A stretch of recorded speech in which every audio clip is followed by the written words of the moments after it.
네, 안녕하십니까. 비밀 무기입니다. 말레이시아의 FA-50 블록 20 36대 도입이 사실상 확정되었습니다. 말레이시아 군사 전문 매체인 디펜스 시큐리티 아시아는 최근 말레이시아 정부 관계자 말을 인용해 정부 대표단이 오는 11월 한국을 찾아 FA-50의 제조사인 한국항공우주산업 공장을 방문할 것이라고 전했는데요. 그러면서 KAI 이외의 인도나 중국 등 경쟁업체 생산시설은 방문하지 않기로 하였다고 하였습니다. 인도 매체 인디아투데이 역시 말레이 공군 차기 전투훈련기 도입 사업에서 FA-50에 최종 승리한 것으로 보인다고 전했죠. KAI는 지난해 말 말레이시아 공군의 경전투기 사업에 은찰한 뒤 막바지 협상을 하고 있는데요. 관계자에 따르면 말레이시아와 충분한 협상을 진행해 더 이상 논의할 것이 없는 상황이라며 실사와 평가 비행은 11월 중순보다는 빠를 것이라고 말했습니다. 말레이시아 공군 경전투기 도입 사업은 1, 2차로 나눠지는데요.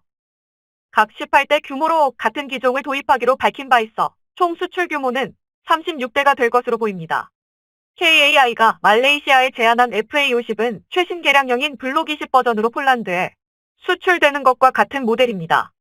기존 FA-50에 미국제 첨단 능동위상 배열 레이더와 그리고 중거리 공대공 미사일 AIM-120C 암람 미사일이 탑재돼 그야말로 가성비 끝판왕 세계 최강의 경공격기로 거듭나게 되는데요.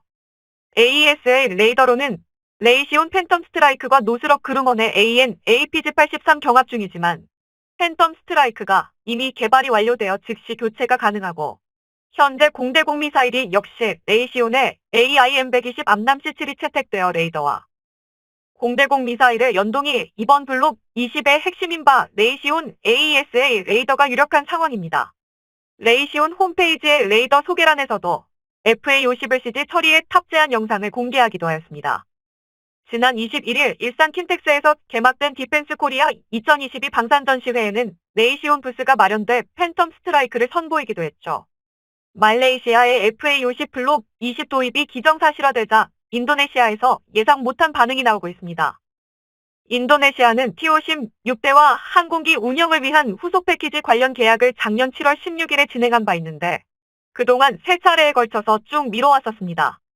그런데 지난 8월 29일 다트에 올라온 공시 정정 신고에 따르면 그렇게 미뤄왔던 계약금 2,744억 8,800만 원을 바로 납부한 것입니다. 돈 없다며 징징대서 10월 말까지 입금하는 걸로 미루어 놓았던 건인데 갑자기 2달이나 빠르게 입금한 것이었죠. 폴란드 말레이시아 물량으로 이러다 자칫 배송이 후순위로 밀릴 것이라 판단한 것 같습니다. 또한 인도네시아와 말레이시아는 전통적인 라이벌 관계로 동남아 최강국을 자부하는 인도네시아보다 말레이시아가 더 많은 수량을 도입함에 따라 인도네시아의 자존심이 상하고 있는 듯한데요. 인도네시아 언론 반응도 말레이시아 FA-50 도입에 약간 무시 아닌 무시 더하기 견제 아닌 견제를 하고 있습니다. 인도네시아 매체 존나자카르타에 따르면 KAI가 KF-20의 인도네시아 보라매와 같은 AESA 레이더를 FA-50에 장착하기로 하면서 말레이시아는 흥분하고 있다라는 기사를 냈는데 내용에서 말레이시아는 인도네시아와 닮고 셰퍼 AESA 레이더가 장착된 FA-50을 도입하길 간절히 바라는 것 같다고 하였습니다. 참 자기중심적으로 말 잘하죠. 말레이와 인도는 스리위자야 왕국이 전체 통치 후 분리되어 나눠진 국가로 같은 문화권을 공유하고 있어 문화적인 유산도 상당히 비슷합니다. 특히 인형극 와양꿀릿, 전통춤, 전통음식인 른당, 전통 의상인 바틱 등 겹치는 것이 워낙 많다 보니 누가 원조냐에 대한 다툼이 늘 있습니다. 거기에 건기 때마다 인도네시아 사람들이 깔리만탄 섬과 보르네오 섬의 산림을 불태우고 화전으로 개간한 뒤 팜 오일 농장을 차리고 있는데 잿가루와 연무가 말레이시아가 쪽으로 향해 말레이 사람들은 호흡기 질병을 달고 살고 심지어 학교도 며칠씩 휴교하는 일이 발생하고 있습니다. 물론 말레이시아 정부가 항의를 하긴 하는데요. 인도네시아 정부는 오히려 말레이시아가 스스로 관리해야 할 문제이고 어디서 어떻게 얼마나 피해를 끼치는지 산출되기 어렵다라며 중국식 논리를 들이밀면서 사실상 방관하고 있는 상황입니다. 이런 일이 무려 20년 가까이 해마다 지속되었으니 감정이 좋을 리 없겠죠. 중국 미세먼지로 고통받는 한국도 그냥 베이징에 SLBM 날리고 싶은 지경인데 말레이시아는 오죽할까 인니의 마인드는 딱 이겁니다. 인구 세계 4위의 대국이 하려는 일을 고작 3천만 명 소국이 감히 판단하냐 한편 말레이시아 측의 FA50 도입 발표를 보면 인도네시아 언론이나 사람들이 왜 이런 자격지심을 내세우는지 잘 알 수 있습니다. KAI는 말레이시아 공군 입찰에서 말레이 업체 케말락 시스템과 협력해 제안서를 제출했습니다. 최근 크마웍 세스템사의 CEO 이스완디 샤리프는 몇 가지의 중요한 협력 분야를 밝혔는데요. 첫 번째로 말레이시아에 FA50의 유지보수 및 정비센터를 설립한다는 것입니다.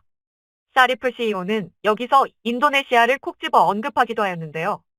FA50과 T50 항공기를 사용하는 인도네시아 그리고 태국 및 필리핀의 업계 관계자들이 자국에 KAI의 유지보수 센터를 유치하기 위해 노력하고 있으나 오히려 말레이시아에 유일하게 세워짐으로 말레이시아가 T50 계열 동남아 허브가 될 것이라고 한 것입니다.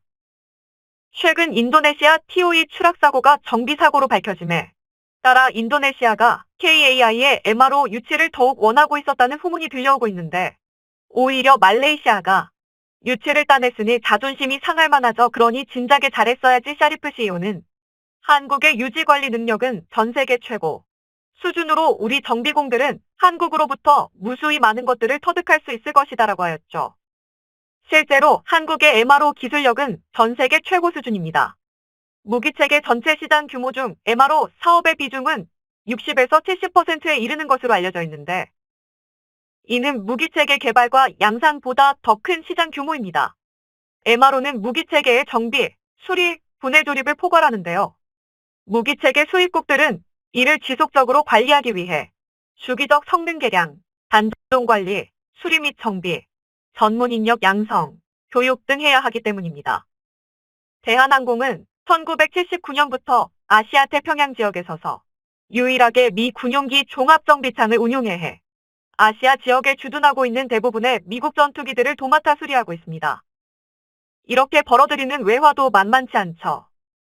또한 대한민국 항공정비의 전설 제81항공정비차는 37년 무사고 시험 비행에 성공하는 등 세계 최고의 기술력을 인정받은 바 있어 우리 군의 FA50 가동률도 전 세계에서도 유례를 찾아볼 수 없는 85%에 달하고 있습니다.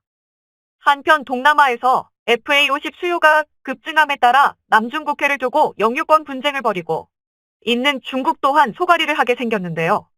이런 상황 가운데 최근 외신에 따르면 중국 전투기가 보유한 전자전 능력이 사실상 무용지물이라는 충격적인 보도가 나왔습니다.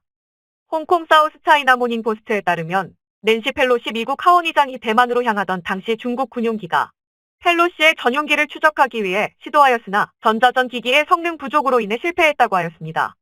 군사 전문가 허위현밍은 중국군이 펠로시 의장 전용기를 추적하지 못한 것은 놀라운 일이 아니라며 전 세계에서 전자전 기술을 보유한 국가는 몇 참 되는데 러시아 기술에 의존해왔던 중국이 자체 개발했다던 레이더 및 IRST 등의 전자전 무기들은 사실상 검증이 되지 않았다고 평가했습니다.